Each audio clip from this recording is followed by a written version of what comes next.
প্রিয় ছাত্রছাত্রীরা, আজকে আমরা বায়ুমণ্ডলের তাপমণ্ডলগুলি সম্পর্কে ও পরে বায়ুর চাপ সম্পর্কে জানব। প্রথমেই আমরা বায়ুর যে উষ্ণতা, বিভিন্ন জায়গায় বিভিন্ন রকম উষ্ণতা পরিলক্ষিত হয়, সেটা আগের ক্লাসে দেখেছি। সেখান থেকে আমরা দেখতে পাচ্ছি সর্বত্র যেহেতু উষ্ণতা সমান নয়, অক্ষাংশের ভিত্তিতে উষ্ণতা বিভিন্ন হয়। সেই উষ্ণতার বিভিন্নতা অনুযায়ী গোলাকার পৃথিবীকে বলয় আকারে 5টি তাপমণ্ডলে বা তাপ জোনে ভাগ করা হয়। সেই 5টি তাপমণ্ডল হলো উষ্ণমণ্ডল, উত্তর নাতিশীতোষ্ণমণ্ডল, দক্ষিণ নাতিশীতোষ্ণমণ্ডল, উত্তর হিমমণ্ডল ও দক্ষিণ হিমমণ্ডল। ঠিক আমি যেমন করে বললাম, পরপর এইভাবে আমরা মনে রাখবো। উষ্ণমণ্ডল, উত্তর নাতিশীতোষ্ণমণ্ডল, দক্ষিণ নাতিশীতোষ্ণমণ্ডল, উত্তর হিমমণ্ডল, দক্ষিণ হিমমণ্ডল। এরপর আমরা প্রত্যেকটি মণ্ডল ছবির মাধ্যমে দেখে নেব। দেখো, মাঝে আমরা দেখতে পাচ্ছি উষ্ণমণ্ডল, অর্থাৎ নিরক্ষরেখার উত্তরে 23.5 ডিগ্রি উত্তর থেকে 23.5 ডিগ্রি দক্ষিণ পর্যন্ত বিস্তৃত অঞ্চলটি। উত্তর নাতিশীতোষ্ণমণ্ডল বলতে 23.5 ডিগ্রি উত্তর থেকে 66.5 ডিগ্রি উত্তর পর্যন্ত বিস্তৃত যে অঞ্চলটি। দক্ষিণ হিমমণ্ডল অর্থাৎ নিরক্ষরেখার দক্ষিণে অবস্থিত অঞ্চল, 23.5 ডিগ্রি দক্ষিণ বা মকরক্রান্তি রেখা থেকে 66.5 ডিগ্রি দক্ষিণ অর্থাৎ সুমেরুবৃত্ত প্রদেশীয় অঞ্চল পর্যন্ত বিস্তৃত। উত্তর হিমমণ্ডল অর্থাৎ 66.5 ডিগ্রি উত্তর বা সুমেরুবৃত্ত প্রদেশীয় রেখা থেকে উত্তরে 90 ডিগ্রি উত্তর পর্যন্ত বিস্তৃত অঞ্চলটি। আর দক্ষিণ হিমমণ্ডল বলতে নিরক্ষরেখার দক্ষিণে অবস্থিত 66.5 ডিগ্রি দক্ষিণ থেকে 90 ডিগ্রি দক্ষিণ অর্থাৎ মেরুবিন্দু পর্যন্ত বিস্তৃত যে অঞ্চলটি, সেটি হলো দক্ষিণ হিমমণ্ডল। চিত্রে আমরা অবস্থান দেখলাম। এরপর প্রত্যেকটি তাপমণ্ডলের কিছু বৈশিষ্ট্য আমরা দেখে নেব।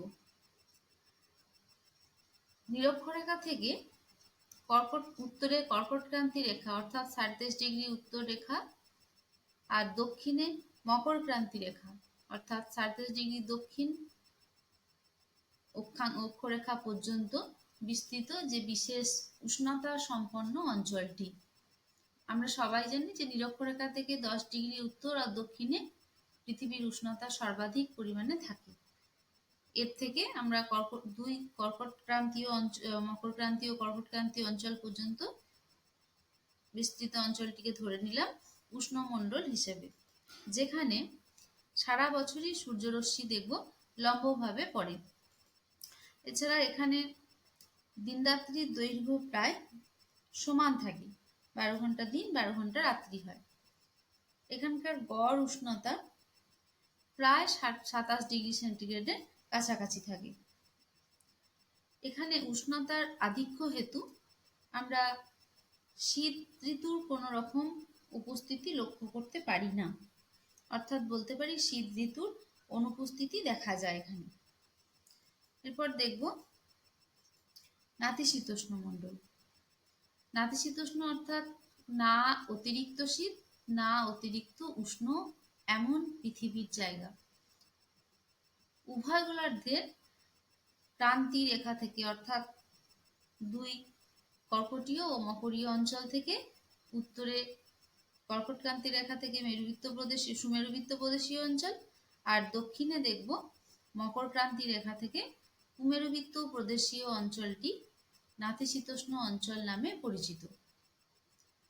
উত্তরের অংশটি উত্তর নাতিশীতোষ্ণ মণ্ডল, দক্ষিণের অংশটি দক্ষিণ নাতিশীতোষ্ণ মণ্ডল নামে পরিচিত। উত্তর নাতিশীতোষ্ণ মণ্ডল বা দক্ষিণ নাতিশীতোষ্ণ মণ্ডলের বৈশিষ্ট্যগুলি দেখব। এখানে সূর্যরশ্মির পরিমাণ মাঝারি রকমের, অর্থাৎ মধ্যম রকমের হয়। দিনরাত্রির দৈর্ঘ্য খুব বেশি তারতম্য হয় না।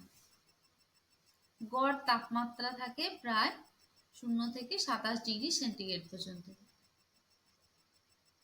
কারণ দেখো 0 থেকে বলেছি, অর্থাৎ আমরা সুমেরুবৃত্ত প্রদেশীয় বা কুমেরুবৃত্ত প্রদেশীয় অঞ্চল পর্যন্ত এলাকাটি বিস্তৃত, তাই সুমেরুবৃত্ত বা কুমেরুবৃত্ত প্রদেশীয় অঞ্চলের কাছে উষ্ণতা কম থাকবে, খুবই কম হবে।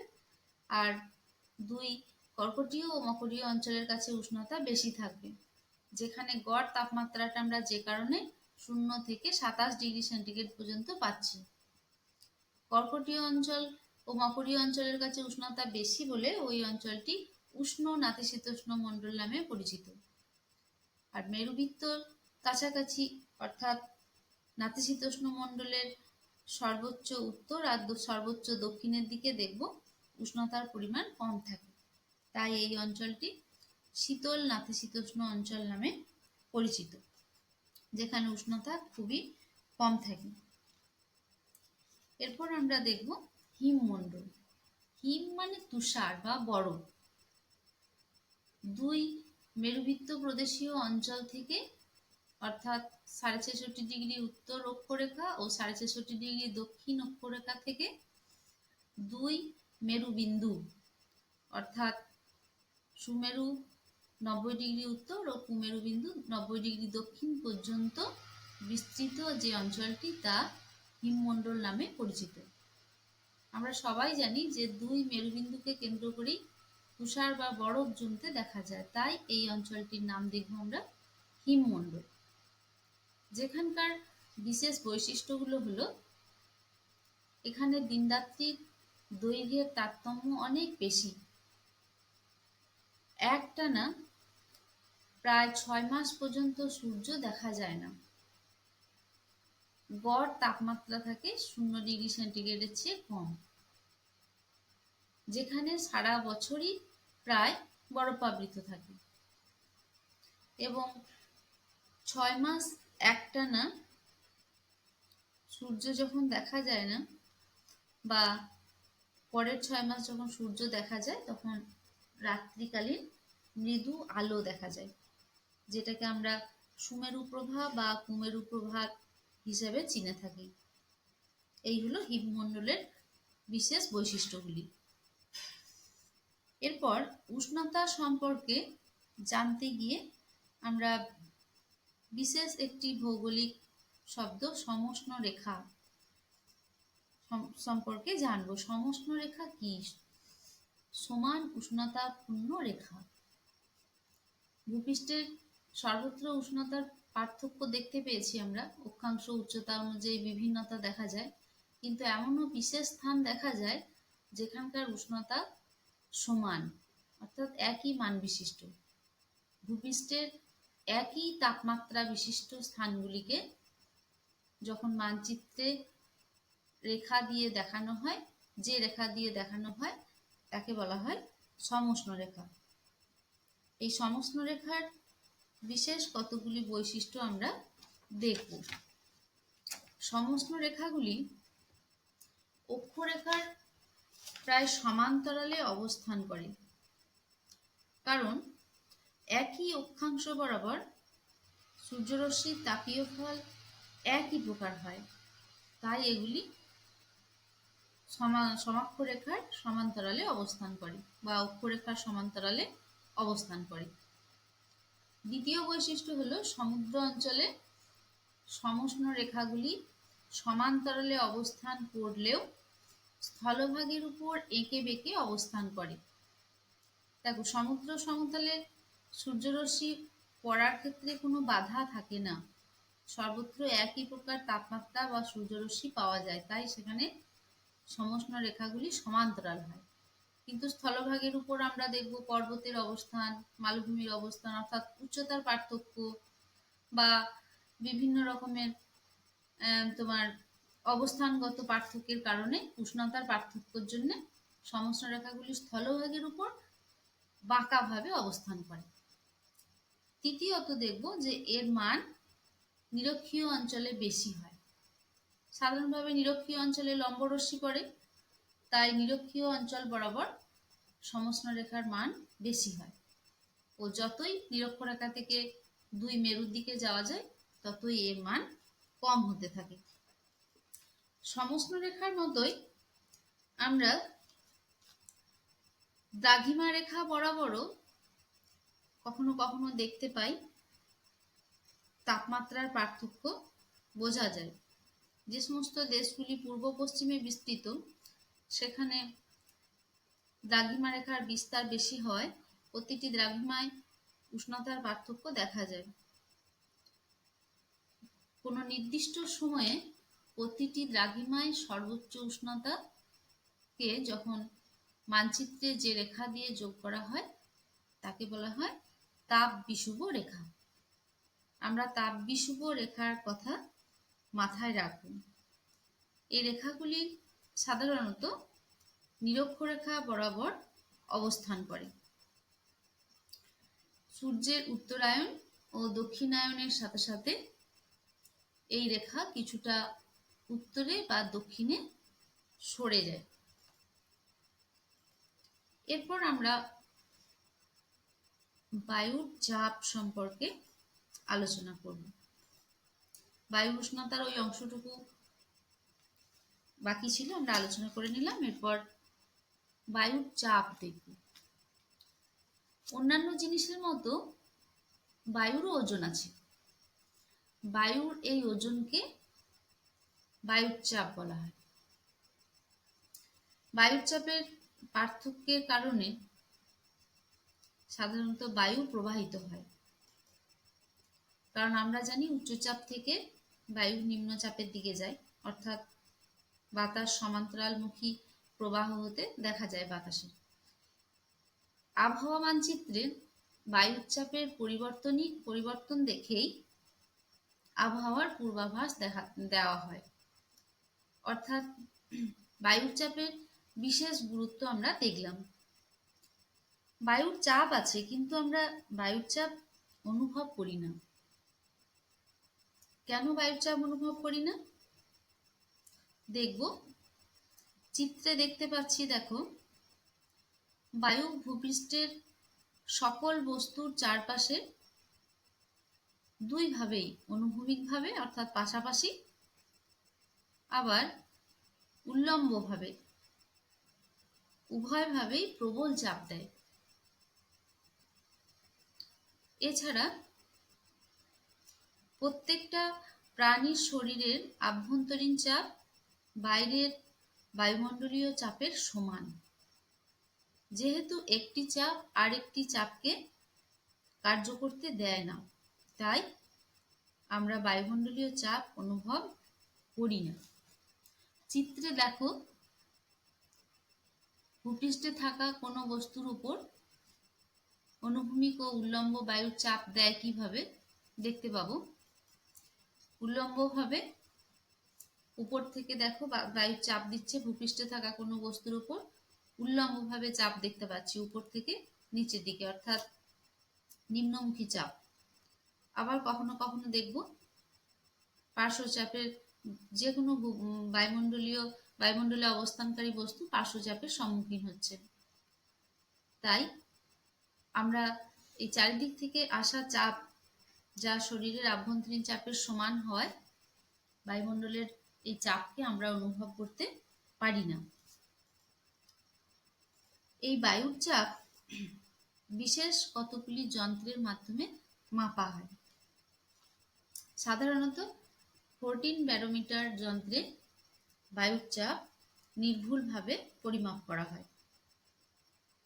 এছাড়া অ্যানিরয়েড ব্যারোমিটার, এই যন্ত্রটি ছোট আয়তনে ছোট হওয়ায় বর্তমানে সর্বত্র ব্যবহার করা হয়। বায়ুর চাপের চাপ মাপার একক হলো মিলিবার, এমবি দিয়ে দেখানো হয়। এছাড়া অল্টিমিটার এমন একটি যন্ত্র যা কি করে, উচ্চতা বৃদ্ধির সঙ্গে সঙ্গে চাপের পরিবর্তন এই যন্ত্রে ধরা পড়ে, যেটাকে বিমানে রাখা হয়। বিমান ট্রোপোস্ফিয়ারের ঊর্ধ্ব থেকে স্ট্র্যাটোস্ফিয়ারের দিকে যখন যেতে থাকে, বিমান চালকদের এই যন্ত্রের মাধ্যমে বায়ুর চাপ সম্পর্কে অভিহিত করানো হয়। ব্যারোগ্রাম অন্য একটি যন্ত্র যার সাহায্যে আমরা দেখব বায়ুচাপের দ্রুত পরিবর্তন মাপা হয়। এই চাপ মিলিবার এককে মাপা হয়, কিন্তু সর্বত্র বায়ুচাপ একই নয়। বায়ুচাপের বিভিন্নতা বিভিন্ন কারণে আমরা লক্ষ্য করতে দেখি। 760 মিলিমিটার বা 1013.25 মিলিবার পারদস্তম্ভের চাপ, যা প্রমাণ বায়ুমণ্ডলীয় চাপ হিসেবে পরিচিত। তাহলে প্রমাণ বায়ুমণ্ডলীয় চাপের পরিমাণ কত? 1013.25 মিলিবার বলবো।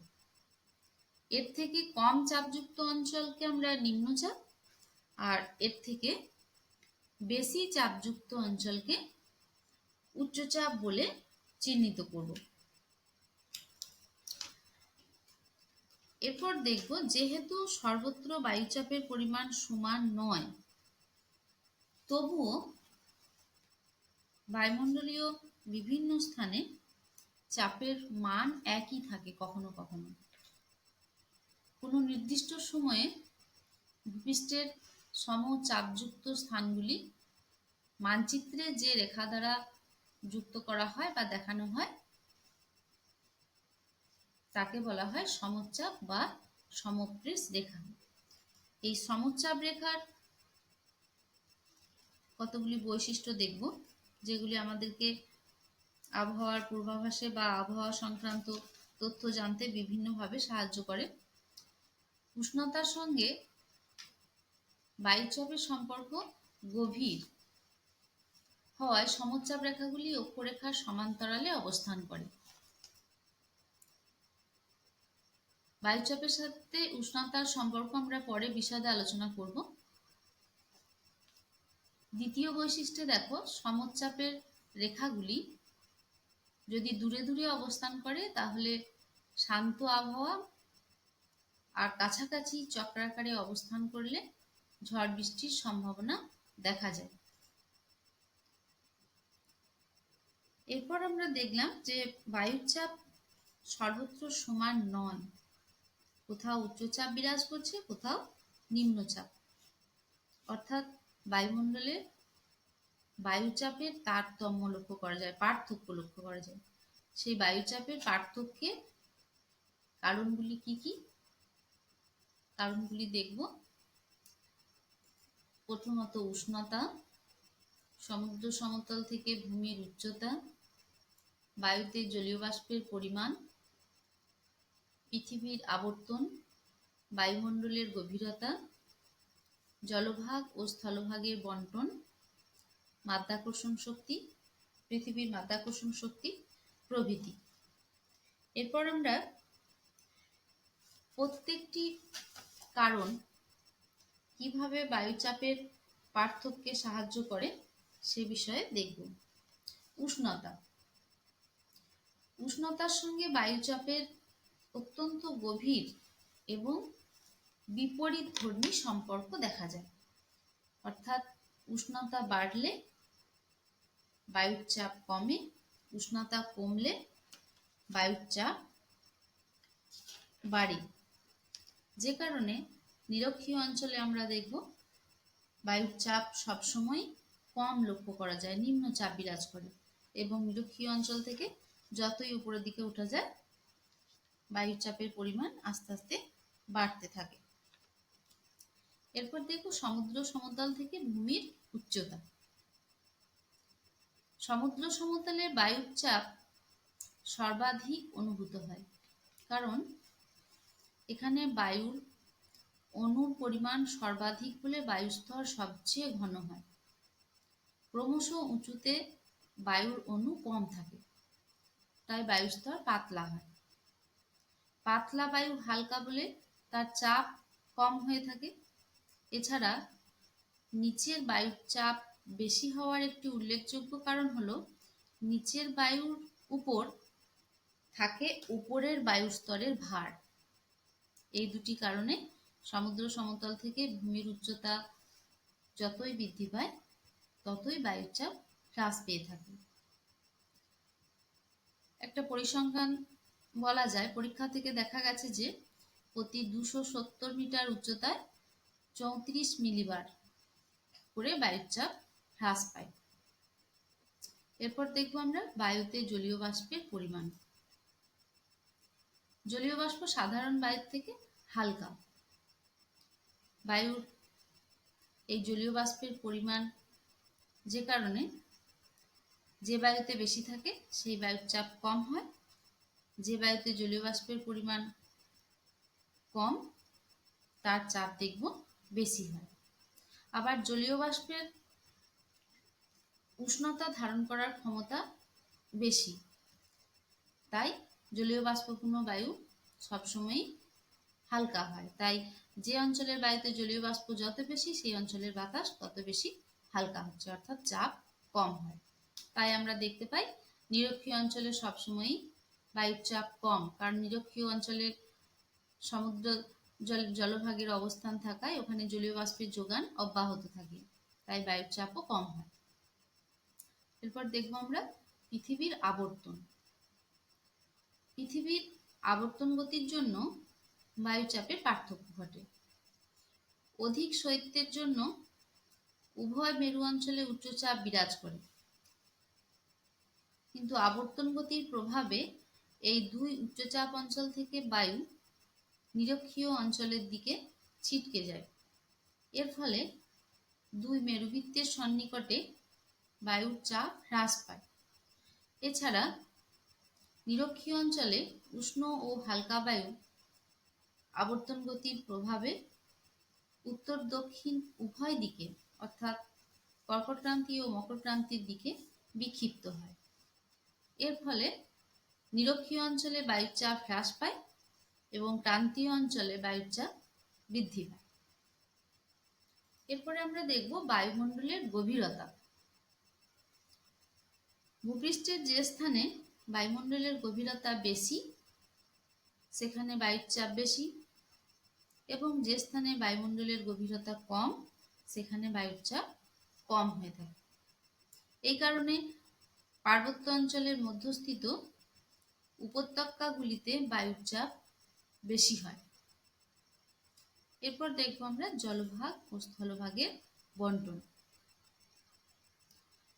স্থলভাগ কঠিন পদার্থ দ্বারা গঠিত বলে জলভাগের চেয়ে গ্রীষ্মকালে বেশি গরম ও শীতকালে বেশি ঠান্ডা হয়, অর্থাৎ স্থলভাগের তাপগ্রহিতা কম।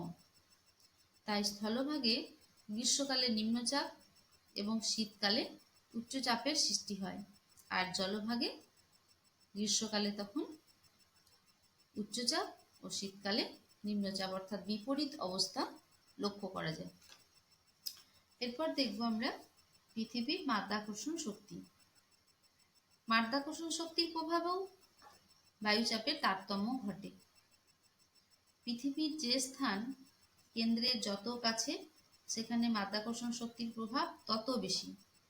পৃথিবীর আকৃতি যেহেতু অভিগত গোলক, তাই মেরু অঞ্চলের বায়ুতে চাপ বেশি এবং নিরক্ষীয় অঞ্চলের বায়ুতে চাপ কম থাকে।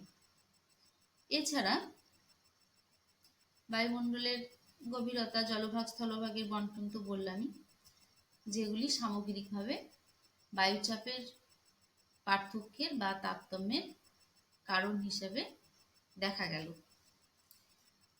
বায়ুচাপের এই পার্থক্যের কারণে সারা পৃথিবীকে আমরা পৃথিবীর গোলাকার অবস্থান হেতু পৃথিবীর সামগ্রিক চাপকে বলয়াকারে কতগুলি অঞ্চল বা জোনে আমরা ভাগ করব।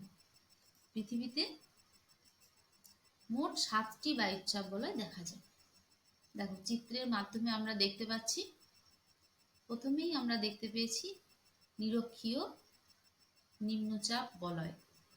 7টি বায়ুচাপ বলয় আমরা এভাবে মনে রাখবো, ঠিক যেমন আমরা চিত্রে পরপর দেখব। নিরক্ষীয় নিম্নচাপ বলয়, কর্কটীয় উচ্চচাপ বলয়, মকরীয় উচ্চচাপ বলয়, সুমেরুবৃত্ত প্রদেশীয় নিম্নচাপ বলয়, কুমেরুবৃত্ত প্রদেশীয় নিম্নচাপ বলয়, সুমেরু উচ্চচাপ বলয় ও কুমেরু উচ্চচাপ বলয়।